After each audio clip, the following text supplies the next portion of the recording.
जमानत होती है, आरोप सिद्ध नहीं हो पा रहे इतना समय होने के बाद, तो सवाल तो उठना लाजमी है। देखिए, आम आदमी पार्टी का भी लाजमी है, भारतीय जनता पार्टी पर जो, मैं ये नहीं कह रही कि उनका कराया धरा है, क्योंकि आज यदि जजेस ने रिमांड पर भेजा है या मुझे ऐसा लगता है कि याचिकाएं खारिज हो रही हैं, तो कुछ तो वहां पे भी होगा। तो ये बीजेपी तो कर नहीं रही है कि बीजेपी ने डिसीजन दे दिया, ये कोर्ट का डिसीजन है। तो मुझे लगता है दोनों तरफ से कुछ ना कुछ तो है, लेकिन एकदम से खुल के नहीं आ रहा। कहां कहीं कोई गैप है, वाकई प्रेशर पॉलिटिक्स है।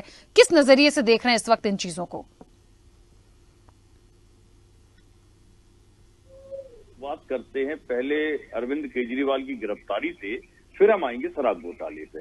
अरविंद केजरीवाल की गिरफ्तारी के ऊपर जैसा बलराज जी ने कहा, बिल्कुल अक्षरशः सत्य है। कारण क्या है कि संविधान में ऐसा कोई प्रावधान नहीं है कि यदि किसी मुख्यमंत्री की गिरफ्तारी हो जाती है तो उसको इस्तीफा देने के लिए बाध्य होना पड़ेगा। ऐसा कोई प्रावधान है नहीं है। दूसरी चीज आती है कि आपने राहुल गांधी को मानहानि केस में अरेस्ट किया था, उनको जमानत नहीं दी गई थी, जमानत नहीं दी गई, हाई कोर्ट से जमानत नहीं मिली, फाइनली उनको सुप्रीम कोर्ट ने जमानत दी। और वो टिप्पणी मुझे लगता है अरविंद केजरीवाल की केस में बहुत बड़ा टर्निंग पॉइंट होगी। न्यायालय ने ये कहा था कि वायनाड से वो चुने हुए सांसद और वायनाड की जनता को अकेला नहीं छोड़ सकते हैं। केजरीवाल दिल्ली प्रदेश की जनता के द्वारा चुने हुए मुख्यमंत्री हैं और चुने हुए मुख्यमंत्री से आपको पूछताछ करनी है। आपको जरूरी नहीं है कि उनको न्यायिक हिरासत में लेके पूछताछ करने की आवश्यकता है। आप कहीं भी अस्थायी जेल बना सकते हैं और वहां से आप पूछताछ करके और सरकार का काम भी निर्बाध रूप से चल सकता है। यह प्रावधान किया जा सकता है, जो नहीं किया गया। तीसरी चीज आती है कि जैसे हाई कोर्ट ने दिल्ली में संजय सिंह की याचिका खारिज की थी, अरविंद केजरीवाल की भी खारिज कर दी। उसके बाद संजय सिंह को सुप्रीम कोर्ट से जमानत मिली। इस केस में अरविंद केजरीवाल ने कोई जमानत की याचिका नहीं डाली, जमानत की कोई एप्लीकेशन नहीं। उन्होंने गिरफ्तारी को चैलेंज किया, यानी कि प्रोसेस ऑफ अरेस्टिंग को चैलेंज किया। प्रोसेस ऑफ अरेस्टिंग को चैलेंज किया तो निश्चित तौर पर अभिषेक मनु सिंघवी जी बहुत बड़े एडवोकेट है, वो कोई न्यू कमर एडवोकेट नहीं है कि जो अगर कुछ है तभी उन्होंने उस पॉइंट को लिया है। अब दूसरी चीज आती है कि माननीय हाईकोर्ट ने ये कहा है कि नहीं साहब, हमको इसमें आपकी संलिप्तता दिखाई पड़ती है।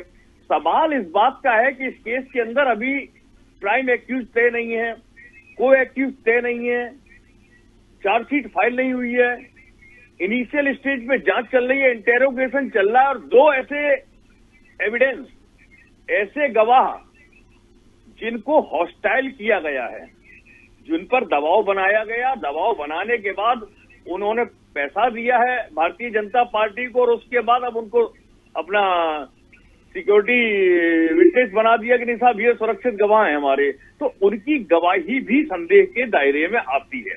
ये तो हुई एक बात। अब दूसरी बात आती है कि 100 करोड़ रुपए की रिश्वत ली गई, 500 कुछ करोड़ रुपए का घोटाला बताया जा रहा है, रेवेन्यू का नुकसान हुआ है। बहुत छोटी रकम है 100 करोड़ रुपए इस देश के अंदर भ्रष्टाचारियों के लिए। अब आप मजेदार बात देखिएगा कि हरियाणा की तरफ मैं ले चलता हूं। हरियाणा सरकार ने अपनी आबकारी पॉलिसी में 2022 में बदलाव किया।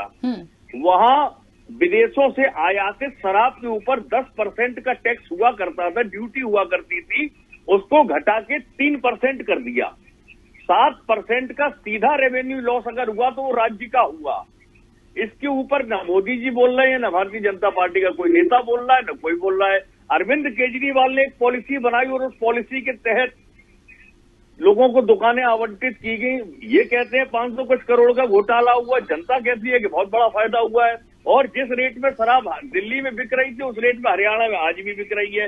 तो ये अंतर कहाँ है? दूसरी चीज आती है कि जितनी नकली शराब पकड़ी जाती है, जितनी बिना बिल की शराब पकड़ी जाती है, वो हरियाणा मार्का होती है, वो हरियाणा से निकलती है। तो कौन सा तंत्र ऐसा, क्या हरियाणा में भी केजरीवाल का हस्तक्षेप है?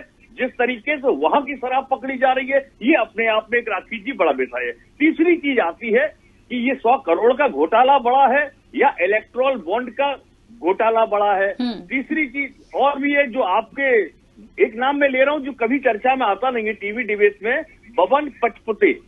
ये व्यक्ति भारतीय जनता पार्टी में शामिल हुआ है और महाराष्ट्र में विधायक हैं, 10 लाख लोगों से पोंजी स्कीम के जरिए ठगी की है इन्होंने।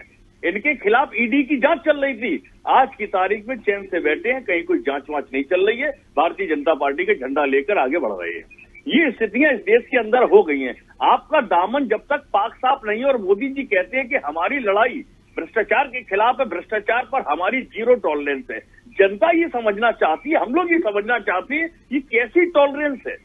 आदर्श सोसाइटी घोटाले वाले को आप राज्यसभा भेज रहे हैं, 70,000 करोड़ के कोऑपरेटिव बैंक घोटाले वाले को आप डिप्टी सीएम बना रहे हैं। एक नाथ शिंदे जिनके पीछे किरीट सोमैया मोटी फाइल लेके घूमा करते थे, वो मुख्यमंत्री बने बैठे। किरीट सोमैया नक्शे से लापता है। हेमंता बिस्वा शर्मा नल जल घोटाला किया था, आप ही लोग आरोप लगा करते थे, उनका कोई जांच नहीं चल रही है। सबसे बड़ी चीज क्या है कि एक संवैधानिक पद पर, लोकतंत्र का सबसे बड़ा संवैधानिक पद अगर कोई है तो प्रधानमंत्री का पद होता। मुझे ये समझ में नहीं आता है कि या तो अजीत पवार को क्लीन चिट दीजिए, कह दीजिए कि नहीं अजीत पवार का कोई दोष नहीं है, तो हम ये मान लेंगे कि मोदी जी झूठ बोल रहे थे अपनी महाराष्ट्र की रैली में, या मोदी जी ये कहते हैं कि अजीत पवार दोषी है। अगर अजीत पवार दोषी है तो फिर आपकी मंत्रिमंडल में कर क्या रहे हैं? और वित्त मंत्रालय उन्हीं के हवाले है, डिप्टी सीएम तो है ही, वित्त मंत्रालय भी उनके हवाले है। तो ये किस प्रणाली को अपना रही है भारतीय जनता पार्टी, इस पर सवाल उठाना लाजमी। हम लोग निष्पक्ष है, हम विपक्ष से भी सवाल करते हैं, लेकिन कम से कम अभी प्राइमरी स्टेज है, अभी तो घोटाला प्रूफ भी नहीं हुआ है।